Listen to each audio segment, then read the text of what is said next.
আজকে মেঘলা দিনে একটু ইলিশ মাছ খাওয়ার ইচ্ছে হয়েছিল, তাই আমাদের কোন্নগর রেলবাজারে চলে গেছিলাম একটা ভালো দেখে ইলিশ কিনবো বলে। আর আমাদের কোন্নগর রেলবাজারে সত্যিকারেই খুব ভালো ইলিশ পাওয়া যায় খুব কম দামে, যার জন্য ওখানে যাওয়া এবং ওখানে সুন্দর করে একটা ইলিশ মাছ কিনে নিলাম। আজকে আমাদের বাড়িতে ইলিশ মাছ রান্না হবে। আমি যতদূর জানি ইলিশ মাছ কিনতে হয় ঠিক পটল সেভ হবে, মানে পটলের মতো দেখতে হবে আকৃতিটা, সেই ইলিশ মাছ সব থেকে বেশি ভালো হয়। আর ইলিশ মাছের রং, ইলিশ মাছের চোখ দেখে বোঝা যায় যে এটা কাঁচা ইলিশ।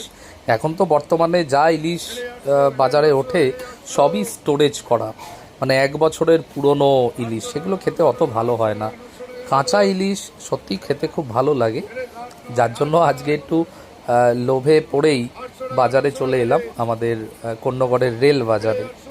যাই হোক, আমার ভিডিও দেখতে থাকুন, আপনারা ভালো থাকুন, ধন্যবাদ।